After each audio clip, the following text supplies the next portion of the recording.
Good morning, everyone.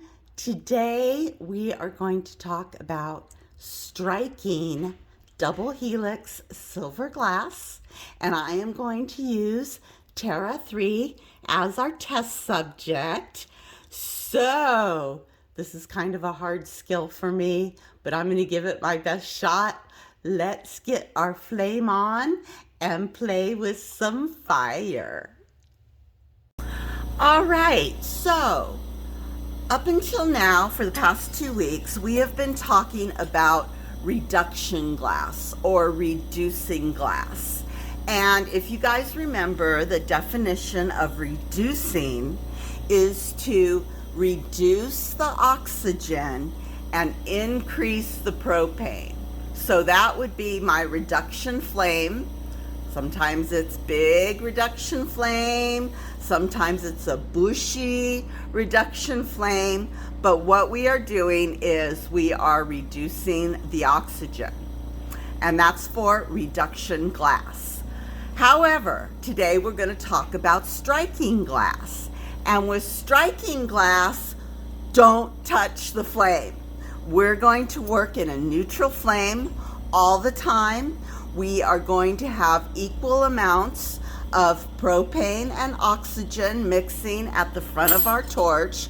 So that is very, very important that you guys separate the reduction glass from the striking glass. Reason that I'm going to pound this in is because you don't want to spend hours and hours trying to reduce a striking glass, which is what I did one day. So make sure you read that little label, make sure that it says S for striking, and really separate out striking from reduction, and you'll have a lot less frustrations. All right, so because striking has been kind of difficult for me, I finally decided to read the directions. And Double Helix, on their website, they have this document called Working with Striking Glass. Excellent, excellent article. I will give you guys a link so that you can download it and print it out for yourself. But this basically has a lot of really good stuff in it about striking glass. This first page talks about the sequence, and it gives you little time settings in between the reset and the cooling and the striking. The timing stuff is okay, but just keep in mind that when you're using time to go through each of the phases, it's kind of subjective because it's dependent on the size of the bead, but it is a good example. If you want to start out making a smaller bead, you could totally use these times and see how well you do. Then on the second page, they talk a lot about the color theory, which for us geeks, I thought was a lot of fun. I mean, I like reading about the sciencey stuff. But most importantly is this chart right here.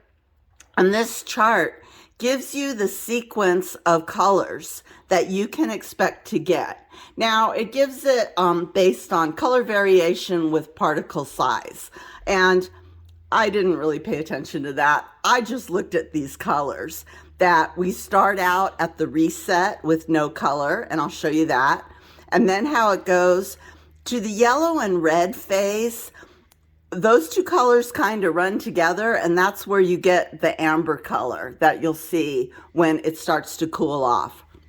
And then when you do the various striking phases, it moves into like the reddish purples, the dark purples, the blue purples, the blues, and then finally into the greens and the opaque tans and stuff. This is the area where I have the most trouble, is the blues and the greens, but we'll give it a shot and see how we do. And then on the third page of this article, it talks about resetting striking glass, erasing the thermal history, and then what you're looking for when you reset it, what you're looking for when you cool it, and then finally, what you're looking for when you warm it up to strike it. And you even get this cool little troubleshooting chart about if it doesn't work out, why. So different things that you can try, different variables. I would highly, highly recommend that you download this, print it out, read it, study it. And I even have it sitting next to my torch so I could go, oh no, what did I do wrong? Okay, here we go. I made my base bead out of Creation is Messy piece, but you guys can make it, you know, pretty much out of any color you want. But I had this laying around, and also I just like it because I think it makes it look brighter underneath. And now I am just getting my rod of Terra 3 heated up, and I'm just going to do a coil. Now, this striking glass, it has 3 phases. There's the reset phase, which is a little different than the reset phase that we used on the reduction glass, and I'll show you that in a minute. Then there's the cooling phase, just like the reduction glass has a cooling phase. And then there's the warming phase, which is the phase that we use to strike it. And Double Helix actually has an acronym, RCW, Reset, Cooling, Warming. So I am putting this on in a coil configuration. And one of the cool things about this glass is when the colors do start to shift and you have it in a coil like this, you can actually, like the colors, they don't run together like with the regular opaque glass. There's a separation. So you can get a really cool look if you lay it down in a coil or stripes because the glass doesn't run together. Okay, so now I've got that glass laid on there, and I'm just going to give it a little twirl here on my marver just to keep that barrel. And I am in a neutral to oxidizing flame, and here we go with the reset. Now, the reset on striking glass is a little different than the reset on reduction glass. Basically, with this striking glass, we're going to get it screaming crazy hot. And that means that you are looking for the glass to turn transparent. You don't want to see any of that striking glass. So just keep it in that hot flame. It'll go from orange to white to transparent, just like that. See how that side is pretty much transparent? Now, you don't have to go all the way transparent till you see the mandrel, but you do want that striking glass to disappear. And that's how you know you got a good reset. And yes, it's going to get a little sloppy and it's going to get a little bit liquidy, but look how clear that is. Let me hold this up. See, I can see the white through it. I've got some areas here that didn't reset all the way, but who knows, that might give us a really cool look. Okay, I'm just gonna kind of marver it here gently because it's really soupy. And you can see it's all white right now. There's no color. And so if you remember on that chart, you're gonna get white, then you're gonna get yellows, and then it's gonna start turning amber. And then it'll go from the amber to the reddish purples, which I'm starting to see right now. And that's when you know it's ready to strike. When you start seeing amber and these reddish purples, then it's cool enough to start the striking process. And you can also, I'm gonna stick it under the table. Okay, it's not glowing, so let's do this. Now the striking, I'm gonna move out a little bit. You need to do it kind of slow at the top of your flame. Stick that bead in there. I'm gonna do it on one side so that we can see the differences. And what I'm doing is I'm putting it in the flame at the very top, and I'm slowly rotating that bead, and I'm looking for an orange skin. Okay, an orange skin, not super, super hot, not super sloppy, but a nice orange skin on that top layer. And once that is done, let's see if we can see any color shifts. And again, it's striking glass, so it's going to take a little bit, and you're going to want to cool it in between. I don't see anything happening. So when nothing happens, I go in and I do it again. And maybe I'm going to get it a little hotter this time. And I also find, I don't know, it helps if I take off my digidium glasses. I can see the color changes better that way. So let's get a gnarlier orange glow and see what happens. Okay, give it a little spin here. And I can start seeing those purples lightening up here and lightening up all, oh look, see that's kind of a lavendery look, a dark lavender right there. So that's good, we're getting the striking, it's happening. Oh, and the lavender's turning kind of blue. Ooh, I better heat up this end or it's gonna crack. Now, you know, recognize the difference between the striking. Okay, oh, that looks so pretty. I hope you guys can see that with my filter on. But you can see those purples starting to come out. All right, I'm gonna do it again. I forgot what I was saying. Anyways, striking happens when you get this kind of orange glowy skin. And you can go in multiple times, and then each time those color shifts are going to go up that chart. I heat this up a little bit. Go up that chart from the ambers to the purples to the blues and the greens.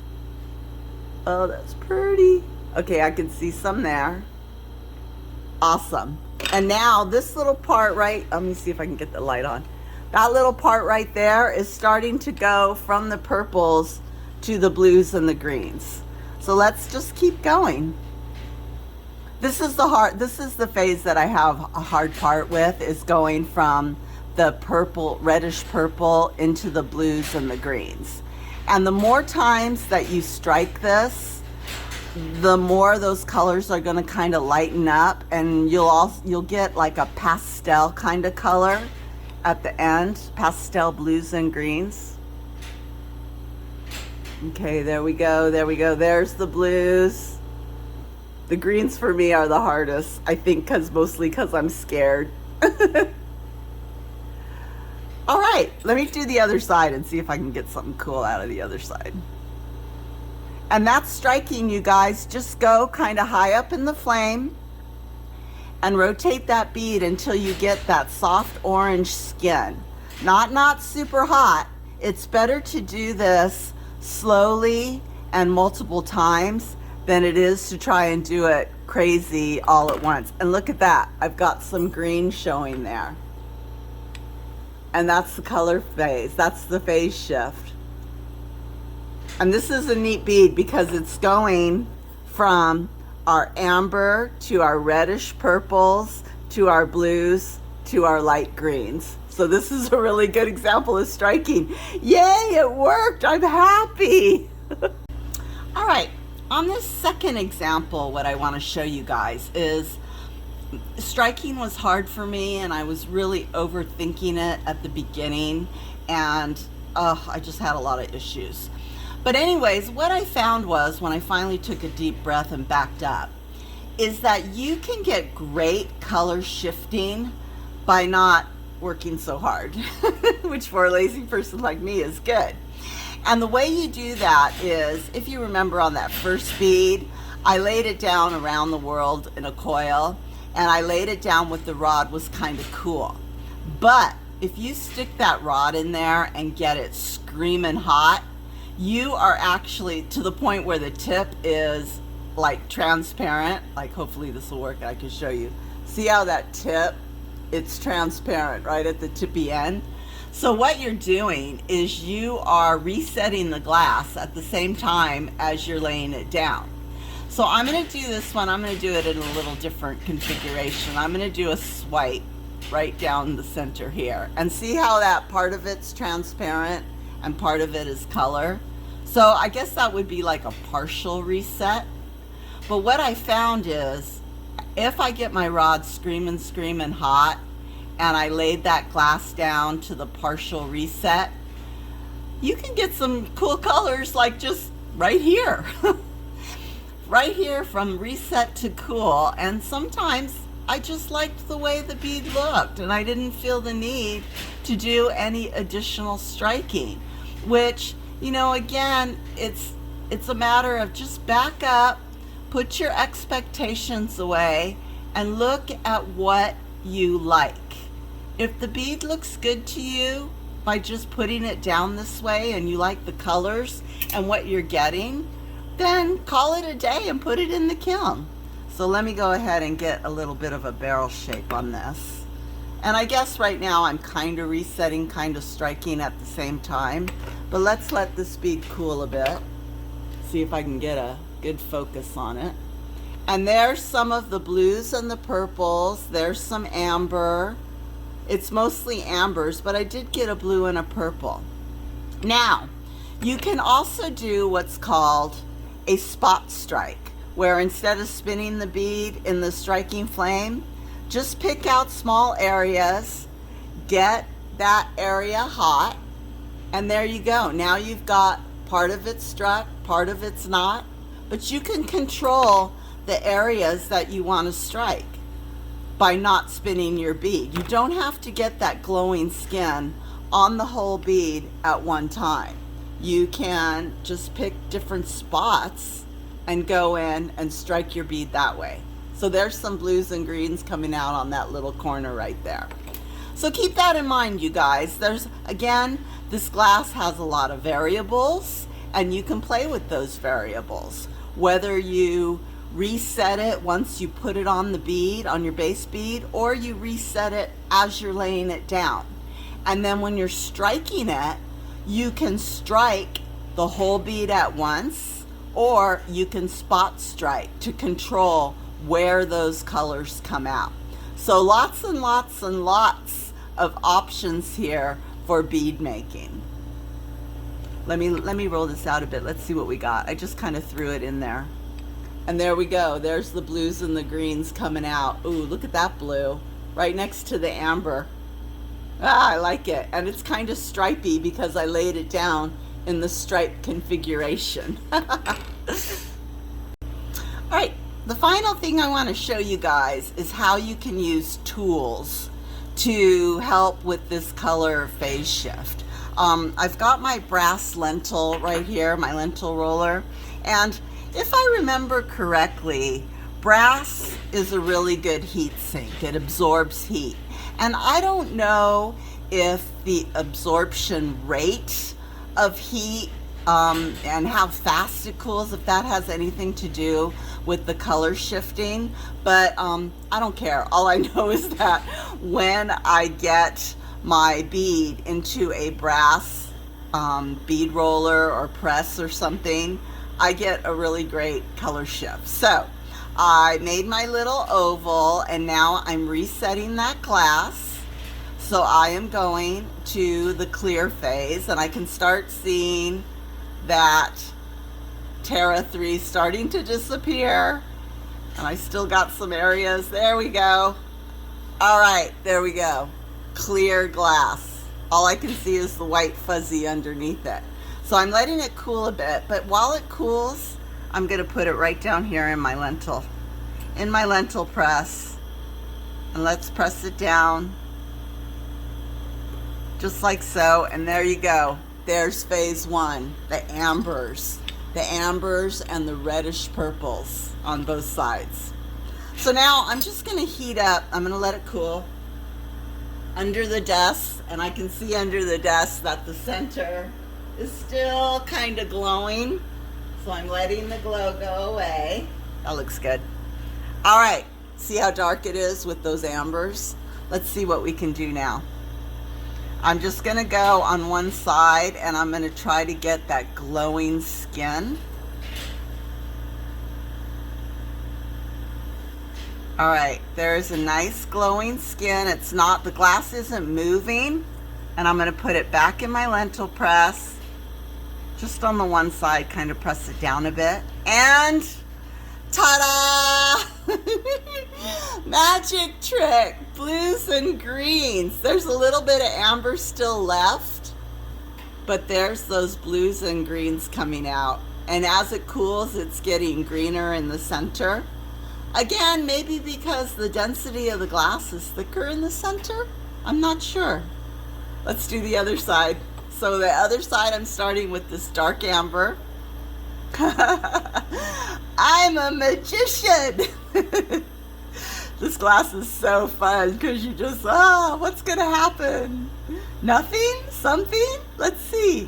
All right, there's that glowing skin on the other side over the amber, just like so. Into the press it goes. Press it down. And ta-da! Purples, blues, greens, ambers. That is so neat. All right, I'm going to try it again on this side. I want to try to get rid of that amber stripe. So let's do it again. I mean, the fun part about this is you can do it multiple times and it comes out different each time.